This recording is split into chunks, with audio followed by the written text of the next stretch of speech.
인터뷰에 대해서 좀 얘기를 해보도록 하겠습니다. 네. 그래요. 저희 학생들이나 학부모들이 제일 걱정이 되는 게 영어 부분도 있고요. 영어에 그죠 같이 따라오는 인터뷰가 가장 좀 걱정을 많이 하고 있거든요.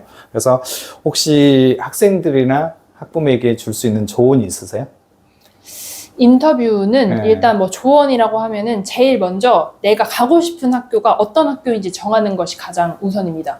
그래서 내가 가고 싶은 학교가 예를 들어서 이 학교는 리서치를 굉장히 중요하게 생각하는 학교일 수도 있고 또 어떤 학교는 우리는 아카데믹한 것보다 클리니컬한 게 더 중요해라고 생각하는 학교들이 있어요. 물론 모든 부분이 중요하겠지만 학교마다 조금씩 성향이 다르고 같은 리서치를 중요하게 여기는 학교라 할지라도 어떤 학교는 뭐 심혈관계 질환에 대해서 연구를 활발하게 하는 학교가 있는가 하면 다른 학교는 우리는 뭐 파마스티컬이라고 해서 약을 어떻게 포장하는지에 조금 더 관심이 있어 라고 해서 연구 분야도 굉장히 다르거든요.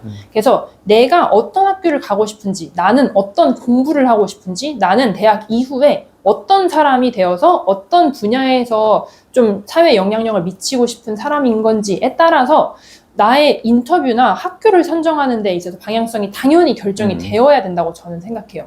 그래서 그게 제일 먼저 결정이 되면 그 다음에 영국이랑 우리나라는 아무래도 약국의 역할과 약사의 역할이 굉장히 다르기 때문에 영국에서의 약국이나 약사의 역할에 대해서 우리는 아직까지 익숙하지 않은 경우가 굉장히 많아요.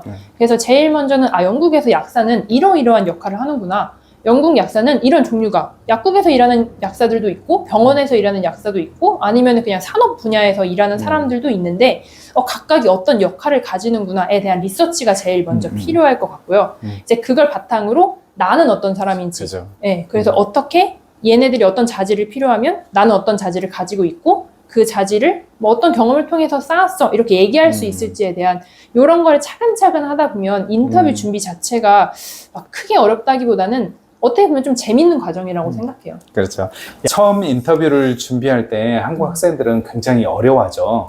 그렇죠. 아무래도 한국에서 면접을 보지 못했던 친구들도 많이 있고 심지어 한국어로도 면접을 안 본 친구들이 많이 있는데 그걸 또 영어로 하려고 하고 심지어 약대 면접이다 보니까 인터뷰에 대한 부담감도 많이 있고 실제로도 많이 어려워합니다. 그래서 실제로 영어를 잘하는 친구들임에도 불구하고 면접식으로 딱 앉아가지고 자 지금부터 면접 시작하겠습니다. 자기소개 먼저 해주세요 라고 했을 때 자기소개를 저는 제 이름은 이거고 나이가 이거고 이런 식으로 좀 뭘 말해야 될지 감을 못 잡는 친구들도 많이 있을 정도로 면접을 못한다기보다는 방법을 모르고 익숙하지 않아서 제일 많이 어려워하는 것 같습니다.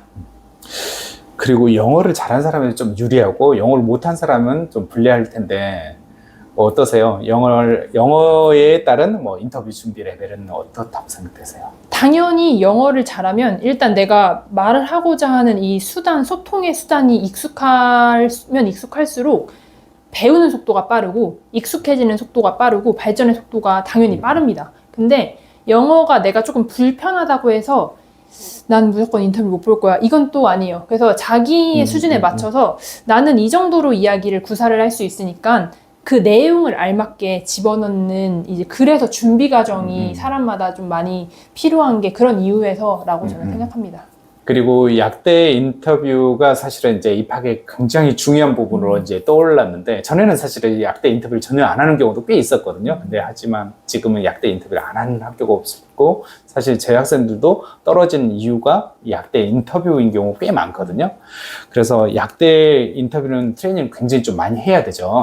그렇죠. 아무래도 학교별로 물어보는 스타일도 있고 뭐 약사의 역할도 뭔가 물어봤을 때 내가 기존에 준비한 답변을 바탕으로 이렇게 대답해야지 라는 것들이 그래도 지식적인 면으로 내 머릿속에 잘 들어와 있어야 되고 뭐 그렇기 때문에 뭐 ethical question 같은 경우도 뭐 약사의 스탠다드를 가지고 답변을 해야 되는데 나는 스탠다드가 뭔지도 모르는 경우도 많이 있고 뭐 NHS 밸류가 바탕으로 이런 질문에 답변해 보세요 라는 질문을 들었을 때 나는 애초에 처음 들어보는 단어들도 있을 수 있고 하기 때문에 물론 모든 질문에 대해서 다 준비를 해놓고 외우고 할 수는 없겠지만 그래도 물어볼 수 있는 거에 대한 지식적인 거를 내가 잘 갖추고 있어야 하고 그거에 대해 다 잘 답변할 수 있도록 내가 답변 연습을 해주는 게 가장 중요할 것 같습니다. 그래서 작년에도 이제 실전 인터뷰 제공해 주실 때 이제 학생들 입장에서 봤을 때는 여러 명이 여러 회차에 거쳐서 이제 인터뷰를 하기 때문에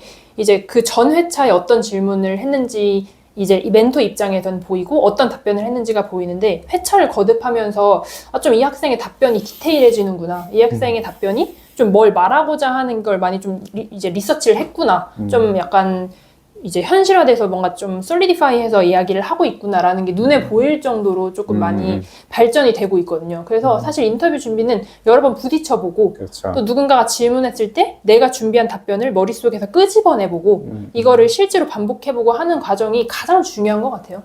그죠.